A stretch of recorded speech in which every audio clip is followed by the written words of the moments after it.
Alright, para sa ating last interview for today. Siyempre, nitong 2013, kung babalikan natin, pumutok po yung napakainit na issue tungkol po sa pork barrel. At isa nga sa mga personalities na lumabas dito, yung mga key players, ay si Miss Janet Lim Napoles. At recently lamang, ay meron namang inilabas sa statement ang US Justice Department, ang Department of Justice ng US hinggil nga dito sa case na to. Kaya para mas mabigyan pang partisipasyon ng US hinggil sa kasong to, makakasama natin live sa studio, walang iba kundi ang isang legal practitioner. Welcome back, Attorney Cynthia Rojas. Good morning, Jules, and good morning po sa inyong lahat. Thank you for inviting me once again here. Our pleasure, good morning, boss. Okay, ma'am. So ano ba yung relevance ng complaint, itong tinatawag natin civil forfeiture complaint ng US? Ang kagandahan nito, no, nabubuhayan ng ating bansa na maaari nating makuha ang mga pera na nailabas sa atin at kinuha ni Janet Lim Napoles at ang kanyang pamilya. Kasi usually, ma'am, di ba, kapag nakalabas na ng bansa, feeling ang nila hirap safe hanapin, na. hindi ba? Nakalabas sila sa jurisdiction eh. So ngayon, meron pa rin makikialam na yung jurisdiction ng ibang bansa. Ganun po ba yun? Kung matatandaan natin, hindi ito ang first time na ginawa ng US ito. Actually, just this June, no, nag-turn over ang US government ng 1 million dun sa kasong kanilang sinampa at natapos na against Military Controller General Carlos Garcia, no? So kung nabubuhayan tayo ngayon na yung mga perang pilit na itinago sa ibang bansa, especially in the United States, ay maibabalik sa ating kabanang bayan. That was $1 million. $1 million, hindi peso. $1 million. So, itong bagong complaint, no, filed by the US, by the FBI against Napoles, aims to get back the property in Anaheim, yung motel, yung condo sa Ritz, at saka yung kotse, yung Porsche na kotse na ginagamit ng kanyang anak.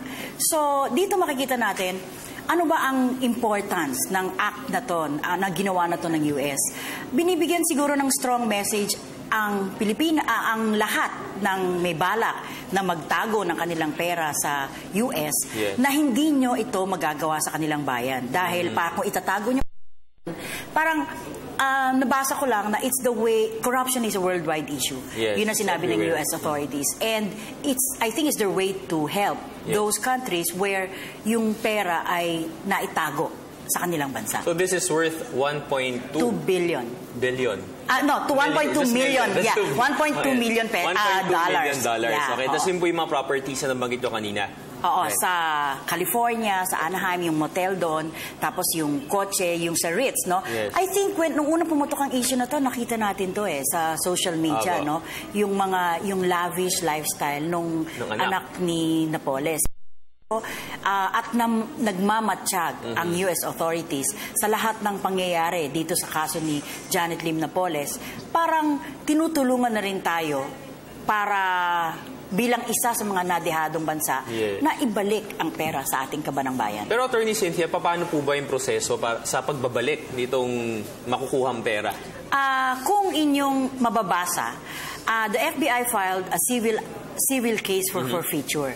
So, dito sa atin ginagawa rin yun. Kunyari, merong isang government official na sinususpetsang nag-acquire ng ill-gotten wealth, nagsasabi cases sa court. Sa courts natin, sa RTC. Parang ganun din to dito, na ang US nag-file ng civil action for forfeiture of properties sa kanilang court. Alright. So ma'am, as we end our short interview, but very interesting interview, ano po ba yung magiging gain nito sa kaso ni Napoles dito sa Pilipinas, especially? Ang haba pa nito, for sure, no? Makakatulong po ba to para mas mabigyan ng kalinawan? At the very least, this is a parallel action.